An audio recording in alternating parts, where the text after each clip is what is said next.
more for you, you feel it. You know it. This is your life, and it's time to go from contender to champion. This is the show. John Madsen. Welcome back to the show, everybody. I'm your host, John Madsen. This is the show. What is up? How are you guys doing? I'm excited to be here and couldn't be more excited about the growth of this show. And I want to take a moment to thank all of you, the listeners, for your continued support and your 5-star reviews on iTunes, and also liking and sharing this podcast with people that you think it would resonate with. So thank you very much. I appreciate you. We are going to dive into today's topic, which is this: a person's outcome ultimately is constrained by the limit or limits that they put on themselves. And this might be one of the most powerful pieces of advice or wisdom that you've ever heard, because this applies to everybody. If we're talking about kids playing sports, and I had this conversation with a couple of the athletes that I work with just recently, I told them, and I told their parents, the limit of their possibilities is constrained by what they believe is possible for themselves. Now, these possibilities can be constrained by parents, they can be constrained by coaches, and they can be self-constrained. The difference maker between any athlete who succeeds, any businessman who succeeds, any parent who succeeds, is that their limits are farther than yours. And if you want to get further, if you want a different outcome than you're currently getting, the only thing that you have to do, there's a lot of things that you have to do, but the most important thing that you have to do that nothing else matters but this one thing, is that you have to push your boundaries out further. And this is a hard thing to do. We've talked a lot about limiting beliefs on this show. These limiting beliefs that we all have create our own self-imposed prisons. Our stories that we make up in our heads are our prison cell. If we're stuck in our fitness, if we're stuck financially, if we're stuck in relationships,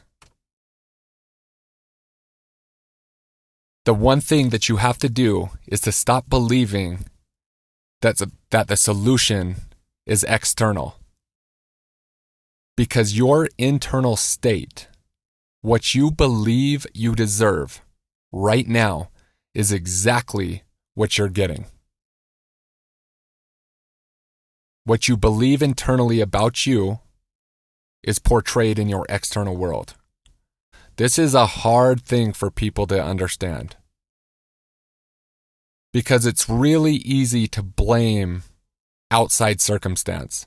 It's really easy to blame the boss. It's really easy to blame the coach. It's really easy to blame the economy. It's really easy to blame the president. Everybody wants to blame somebody. The true winners, the people who succeed, if you look up to certain people and you're like, damn, I want to be like them. That's my circle. What makes them so great? Without fail, those people believe that they're responsible for everything. That no matter what happens externally, their internal state is going to determine their ultimate success. And it starts and it ends with what you believe is possible for you. Think about that. Why can't you do something? This is amazing. And I may have told you this story before, but I just had a phone call with Urban Meyer the other day. And he said it to me again. He said, John, why not you? We were talking about my podcast. He listens to the show. And, Urban's not a guy to give out cheap compliments. He said, your show is great, John. We need to grow it. And basically, after communicating with him and him reaching out and asking how he could help and all this other stuff, he said, why not you? You see, he might not even know what that truly means to me.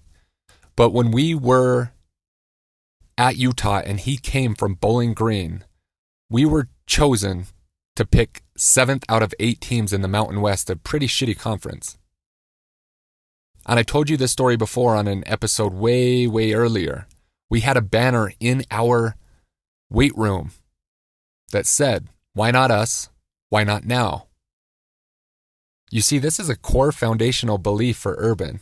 And it was so cool for him to actually say that to me. Why not you, John? When I'm 37 years old, when the same message applied to our team when I was 19 years old or 20 years old in the weight room. Why not you? Or why not us? Why not now? Because those are the questions. This is how simple it is, guys. See, we create these stories and we have no way to get out of this constraint. We have no way to get out of this zone that's keeping us bottled up. But it can be as simple as asking questions like that. Why not us? What's so different about us? You see, and if you have a mentally weak person, or if you have no confidence, you're going to be able to give reasons why. Why not you, John? Why not you, Bob? Why not you, Kathy? And you see, if you have all these stories about why you can't, then it's impossible for you to ever do. But what if you don't? You see, when Urban asked me, why not you, John? There's no fucking reason why not. None. The only reason is my unconscious limiting beliefs about what's possible. If I want to grow this show to millions of downloads a month, the only reason I'm not doing it right now is I don't believe, on some level, that it's possible. And once I do believe that it's possible and that I fucking deserve it, it appears. Why? Because our internal state dictates what we're going to experience on the external world. Our true reality. That's deep shit, man. That's deep shit. But that's what makes great coaches great. And it's not X's and O's. It's not running the spread offense. It's not magical defenses. It's not the tactics. It's not the fucking strategy. Because you get to a certain level and every fucking coach is smart.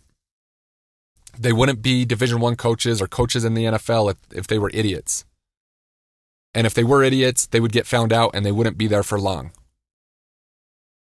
But the difference between the coaches who continuously coach winners is that they can get each player in the organization to expand their belief system about what's fucking possible.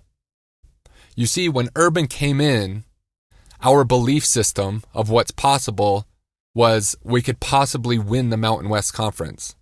That's a good season. Maybe break the top 25. But from day one, his belief system was much, much bigger than that. Top 5. He said it 1,000,000 times. We're a top 5 team. In fact, looking back, and I just thought of this, he actually said, one of the first times I ever heard him speak, you're a top 5 team as soon as you believe you're a top 5 team. Urban was fucking not even 40 years old when he was probably my age when he was coaching the University of Utah, 37, 36, somewhere there.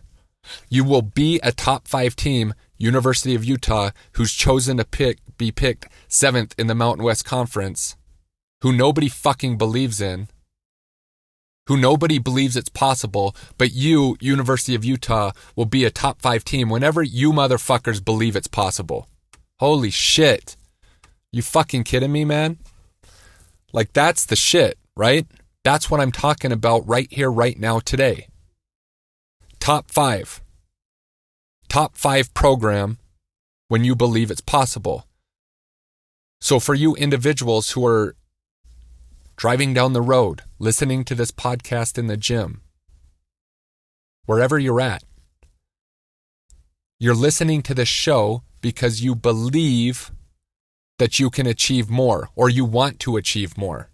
But what I'm telling you might be the most important lesson in your entire life is that you will never achieve what you ultimately want unless you fully, unconsciously believe that you deserve it and you believe that it's possible.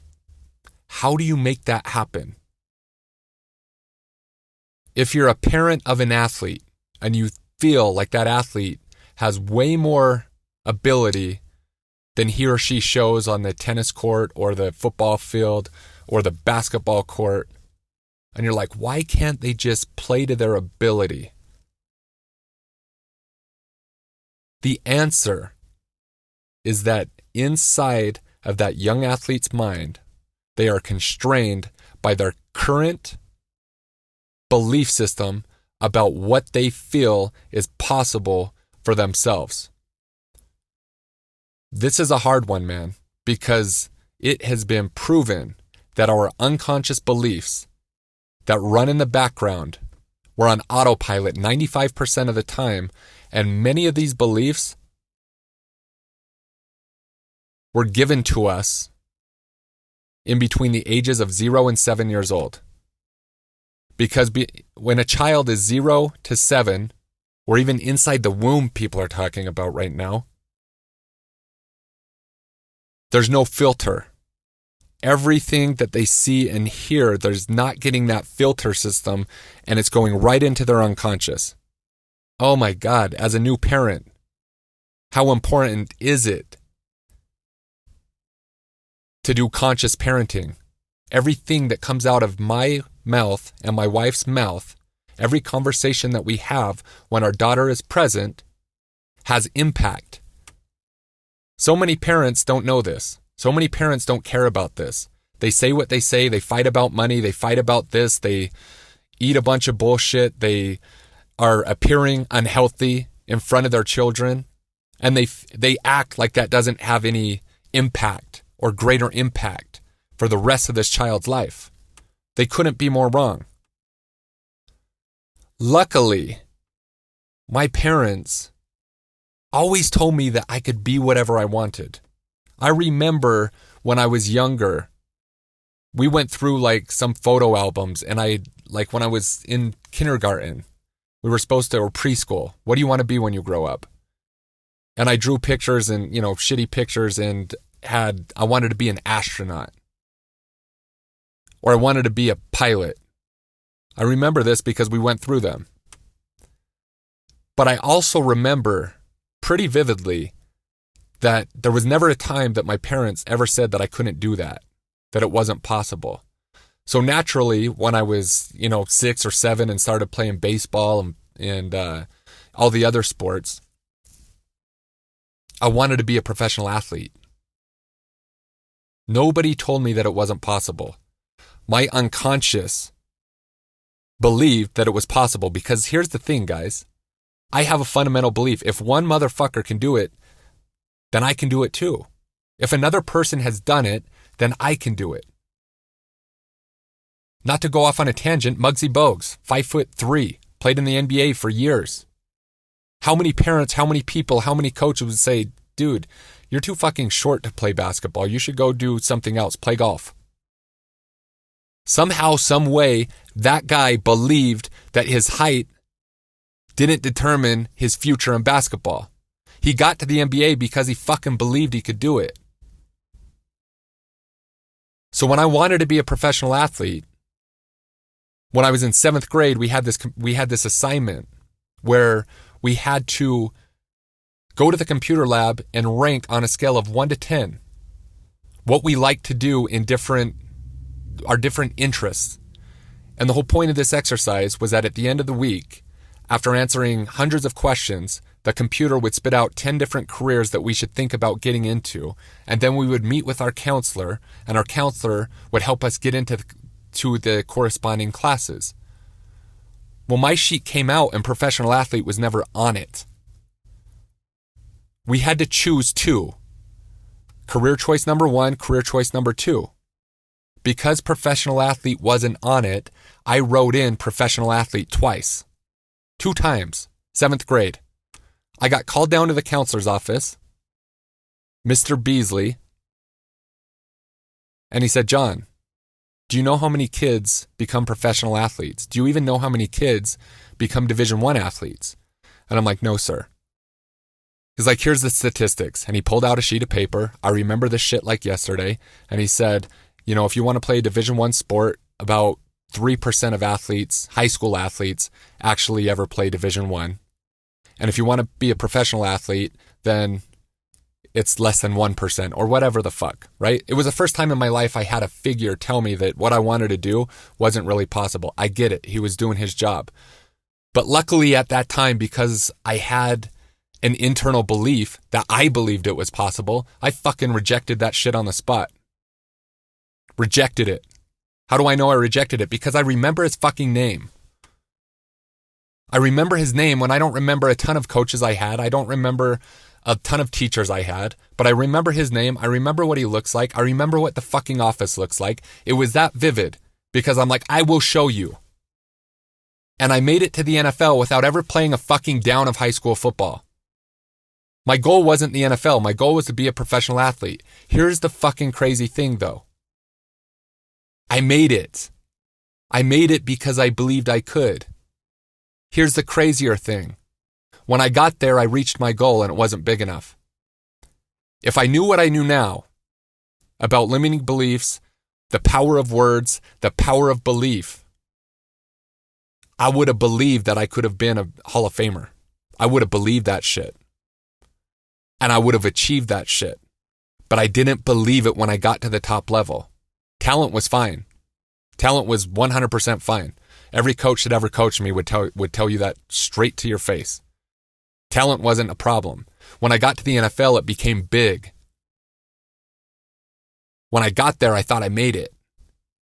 And my belief system, my constraints about what I thought was possible at that time of my life when I was 23, 24, 25 years old, was that getting there was like my boundary.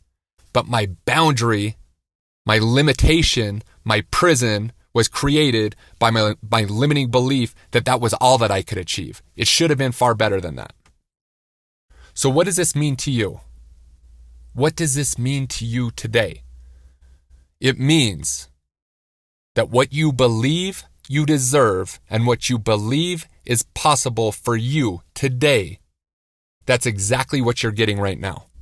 If you want a different outcome, you can try all the tactics, all the strategies, all the different shit in the world. But if you don't fix that belief system, if you don't become aware of it, and you don't shatter that paradigm, and you don't shatter that limitation that you imposed on yourself or has been there for years and years and years since you were a child, if you don't blow that shit up, nothing you do is going to give you that lasting success that you want. You might get there for a second, you'll self-sabotage your shit right back down.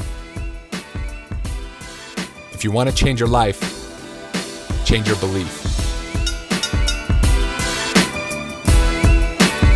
Thank you so much for joining us for another amazing episode of The Show with John Madsen.